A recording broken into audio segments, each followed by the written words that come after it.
Hello, everyone. Good evening. I hope you all are doing well.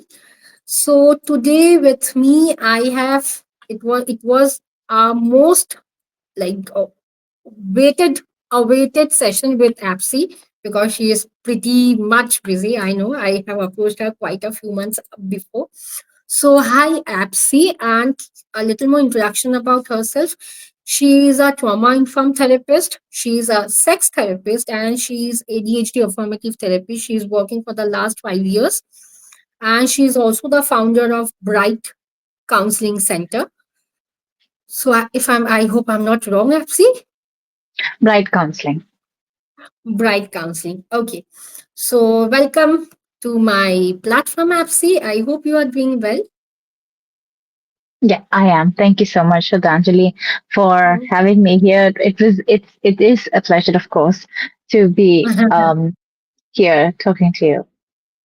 Yeah, because I remember whenever I was approaching and you were quite busy with your all sessions and everything, I was like, "Arey, क्यों नहीं हुआ अभी तक?" So the moment you I said know. me, yeah, I can. I was like, yeah. So, actually, today, as for our discussion, we are going to talk about the mental health of women, which most of us or most of the viewers won't be knowing. So the very first question I would like to ask you that what exactly do you understand by mental health of a woman and what are the common issues a woman face in terms of mental health? All right. Mental health for men and women, they sort of manifest in different ways. Um, because women actually go through a lot of biological processes every month, like the menstrual cycle and similar. They also go through a lot of hormonal imbalances. So, and not to talk about the kind of societal expectation that one has, whether you are 5 years old, whether you are 15, whether you are 30 years old, doesn't matter. Society has expectations from you. And in fact, it is sometimes so um, internalized as well that it becomes very difficult to sort of stay true to yourself and sort of supply to the society's expectations, the family's expectations, and also a lot of times it comes across that females are supposed to be caregivers at any point of time.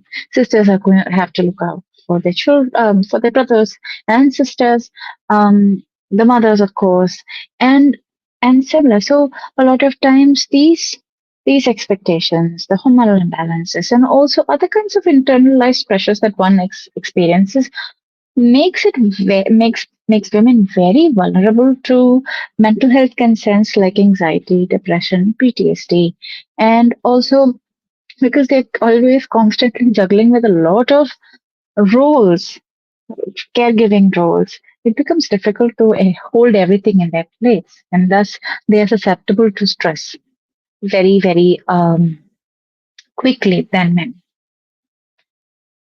And so when you talk about how it manifests, it could come across as most of the times like depression, anxiety, but also it comes across in terms of physical health as well.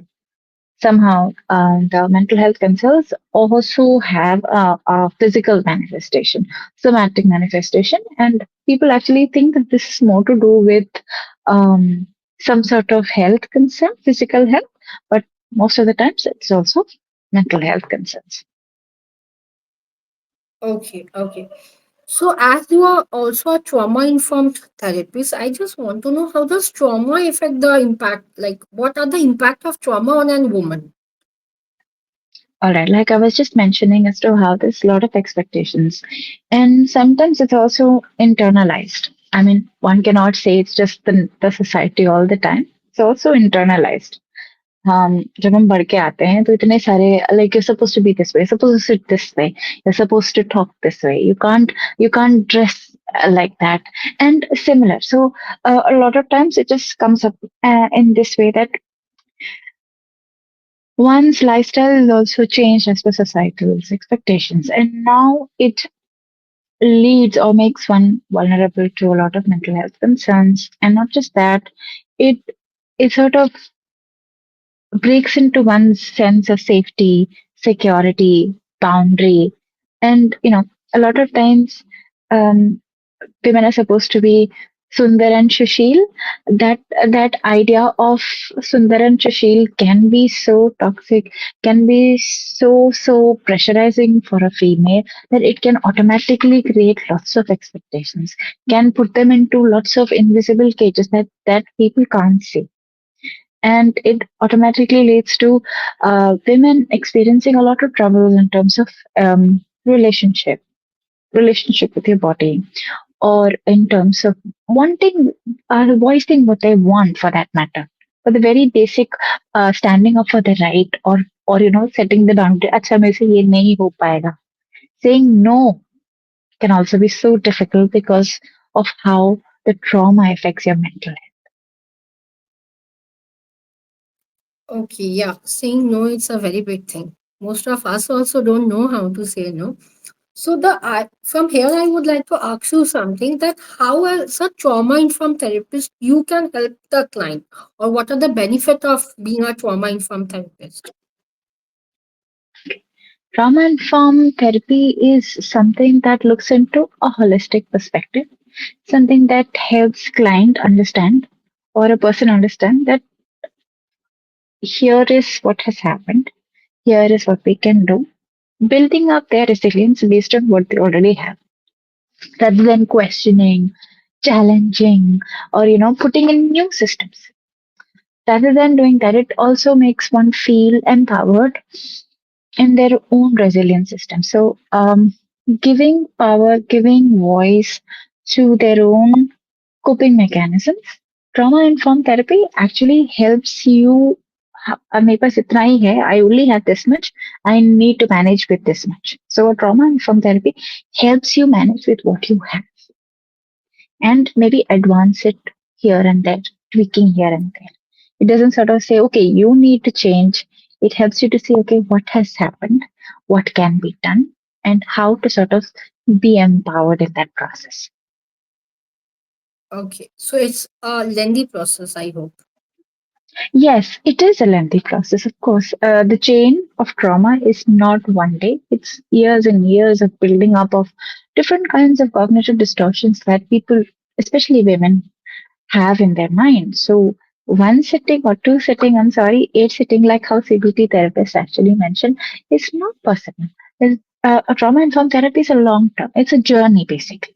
It's not exactly a treatment, it's a journey. It's a journey of recognizing who you are, it's a journey of reflecting of what you've gone through and giving power to the narrative Okay, and also okay, finding resilience in that toolkit. okay. So I believe that depression, stress, anxiety, all are on a similar spectrum. But how can a woman manage stress, especially stress or anxiety? Alright. So, the very first thing that as women, one have to sort of be very careful is about their body. So many times we're told to be sacrificial. Let's keep that at one point, at one side, and look into what your body wants. Sometimes you're running on a battery level of 25 and you have 75% of things to do. That can be so harmful for you. So take appropriate amount of rest. Also, there is this very patriarchal aspect that runs in the family that women should eat less and men should eat more because they are the breadwinners in the house. And one might think that ये तो बहुत पुराना बात है. Nobody talks about these days, but that's not true. Even now, even in the present days, you might find like women eating only little bit. They feel that they have to sort of, you know, kind of stick to the society's beauty expectations. One, secondly, they have to sort of stick to the patriarchal expectations of them that we can't eat more than a man. And sometimes that also creates a lot of disparity in health.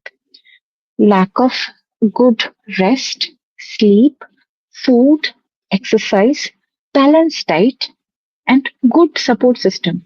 After marriage, you've lost contact with your friends. Go on, you don't know, you don't even remember who your friends are. Well, that when that happens, it creates a lot of need. As human beings, women also have emotional needs. You need friends, you need people to bond. You need that connection outside your relationship, or else it becomes very difficult for you and your partner and people involved in that relationship.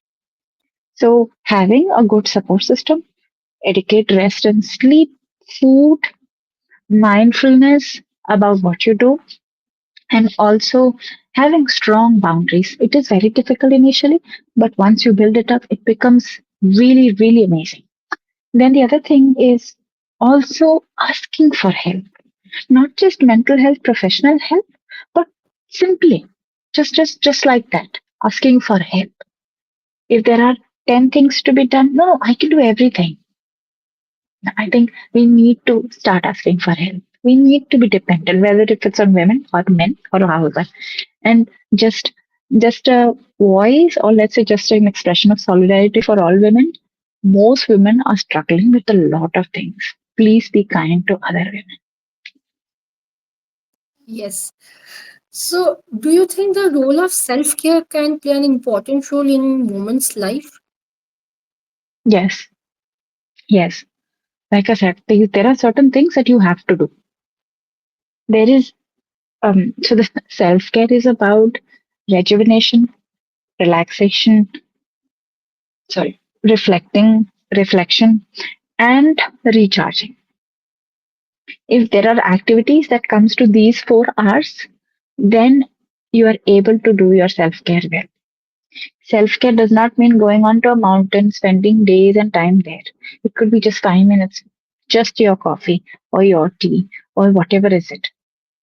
Just even if it's 5 minutes or 10 minutes, mindfully being with yourself, taking time to sort of get away from anything and everything, even if it's mentally also, and sitting with yourself and present and looking into yourself with kindness and compassion. And that is really important. As females, I think a lot of time that critical voice is extremely up. You're always constantly asking, am I doing this right? ये मैं सही कर रही हूँ कि नहीं? So this creates an unnecessary pressure, unnecessary narrative to be like perfectionist in every aspect of life. I think one has to sort of step away from that and look into oneself and give oneself the pleasure of kindness, compassion, and mindfulness. Yes, I understand. Now, as a sex therapist, what are the major sexual issues you get from a woman? I think a lot of time, um, I mean, now I see a change of a scenario, but uh, since a very long time, I believe a lot of men came with intimacy issues. Women were coming up very less. Now it's a good change. I love that changes to women are also coming up with intimacy concerns.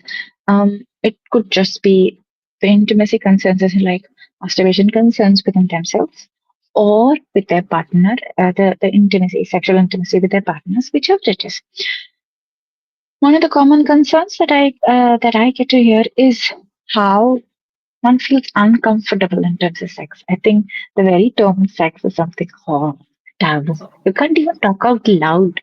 Somehow that thing has to go, and it will go once we sort of start talking about it very freely, like how you talk about food, like how you talk about having water or going to washrooms. I think it's really important that we talk about sex pleasure because this is a very natural human tendency, a very natural human way to connect, affiliate to oneself and to others. So to take sex not just as a chore, but to enjoy in it. I think a lot of females want to ask for more but are unable to. And they sort of stick to that, whatever is being provided. I think one has to sort of explore the idea of, self pleasure, playing with oneself, and other means and ways to sort of connect with yourself and your partner. And also, it's important. One of the other concerns that I get is how um, when they're having intimacy or sex with their partners, it's pretty quick and it ends up very soon as well. So um, the secret to a wonderful sex life is the um, you know foreplay. Foreplay is not just have to be in the bed. It can be wherever you are. It could be in the kitchen. It could be anywhere.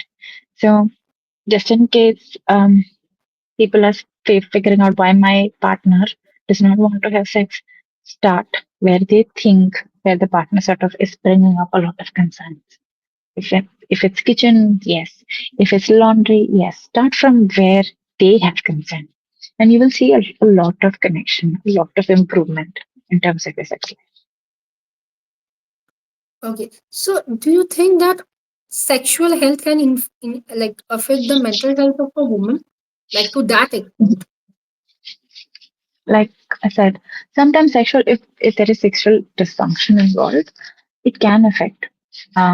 Other thing is certain expectations from the partner also comes up. I don't have energy, but my partner wants to have sex every night. Or my partner is not able to provide me sex. I wanted to. So a lot of times that kind of disparity between how much and how to have that intimacy sort of comes up. And sometimes there's also, um, unfortunately and sadly, a lot of sexual trauma.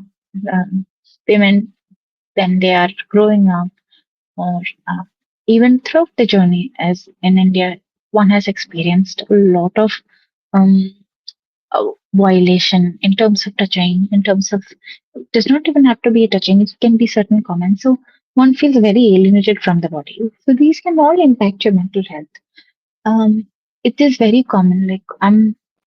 It is very common for a female to have been violated, to have been felt unclean after certain unwanted touches, and it is very sad to see it still continuing to very um, great heinous crimes that it is really inhumane, and I wish that things do change, and I do hope that things do change in terms of a lot of aspects that comes to play when it comes to sexual trauma as well. Yeah, I understand. Now, my last question would be: how do you think, or what do you think, the society can contribute to the mental health of a woman? Like, instead of criticizing that only you are a housewife, like, hota hai na, you are only the housewife, or you are only working, you are not taking care of your kids, or if you are taking care of your kids, you are not going outside. So, what do you think? How can the society contribute to shape in a very good way of a mental health of a woman? All right, so there is already a preconceived notion about how females have to be. So a lot of times women also learn it, men also learn it, and when they sort of planning a family, or when they're sort of getting into a relationship, they sort of bring this up. So the first thing that can be done in terms of society is people who are in a space to create change. Let's start with parents or policymakers, or in fact educators can start with the basic ideas of intimacy, can start with the basic idea of what it is to experience your own choice, your own, minding your own business when you have to, and indulging when you have to. I think we don't. There is a fine line between that, and society actually forgets when to intervene and when not to. So, dismantling any sort of harmful prejudices and stereotypes, whether if it's for men or women, not just for women. There are some really harmful and dysfunctional stereotypes regarding men as well.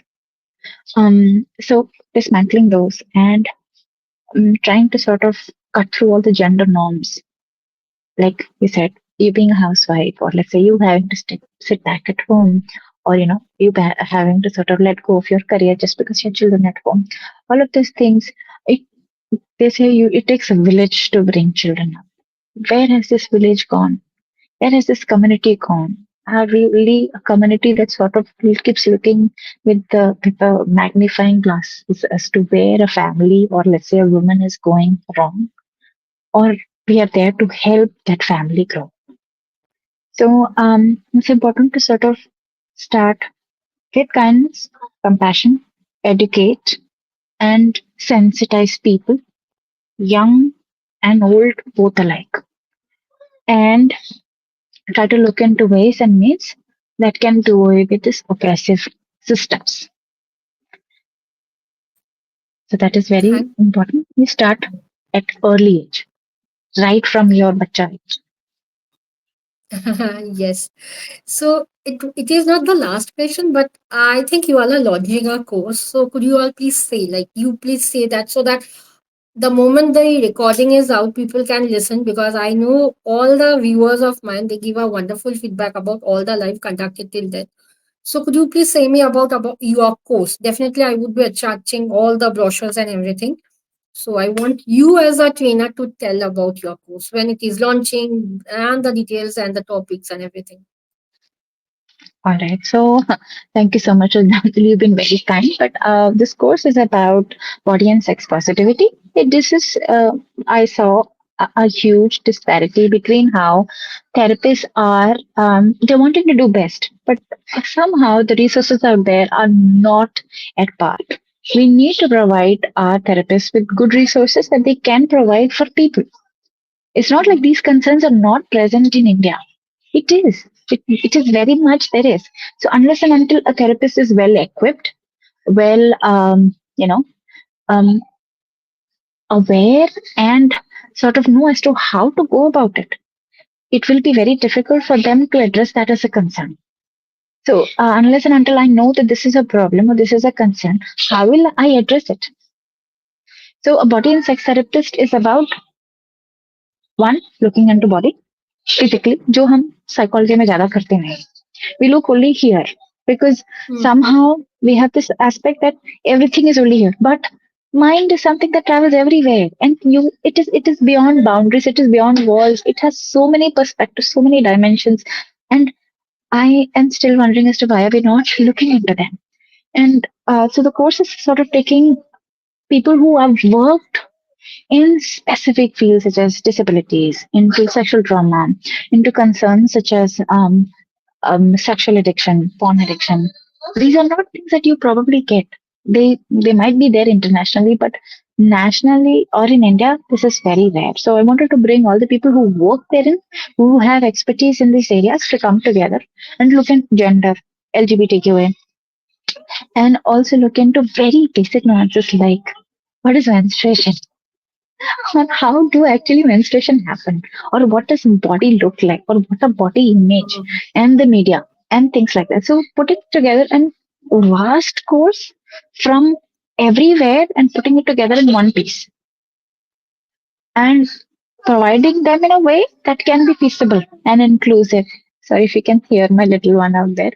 Yeah. um, to sort of provide an inclusive education, a kind of training for people, even amidst their financial concerns, because this is an important topic. So we are in 2024. We need to have that kind of training, or else where are we going? What kind of development are we bringing to our own therapeutic setting? So this course is basically looking into body and sex positivity, and also finding its ways to sort of, the therapists can themselves find liberating in their own bodies.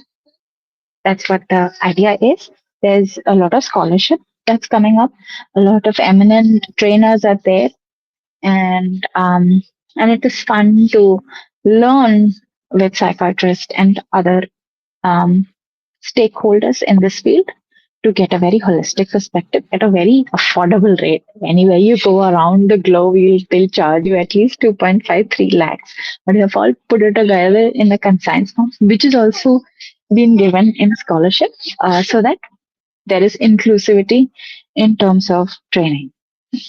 We at Bright Counseling strongly believe in inclusion and diversity, and we try to bring it out even when we're trying to give out some very extensive and in-depth courses like this. Yes, I would be the very first one to enroll in this course. I know. Honestly, because I was knocking you from a very long time about sex, sex, sex. What exactly is sex? Which is very chup chup wala topic anyway. If you talk about my area, my house, kind of you are not supposed to talk. So I would be putting up all the details of your course as well as your contact numbers, not the contact number, but definitely your website link, which I have with me. So I hope our viewers would be enjoying the recording only with my very close mentor, because it was one of the most demanding, like from my side, that I wanted to do with her. So thank you so much, Abby, for coming up and talking about this mental health and women, which is like completely a like hidden topic. At least I can understand by seeing my mother.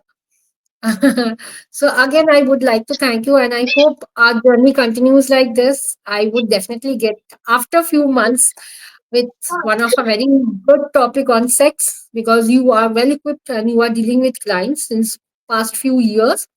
So thank you so much, Abby, and thank you so much to all the viewers who would be watching, and feel free to give the feedback. I would be giving all the details of the course and of Apsy so that you all can get in touch with her and start enrolling fast, because I have seen the brochure. It's something more special you all can learn and you all can equip yourself. So thank you again, Apsy. I'll see you all of very soon. Thank you Thank so you. much. Thank you Good so much. night. Thank you for having me. Bye bye. Cheers. Bye.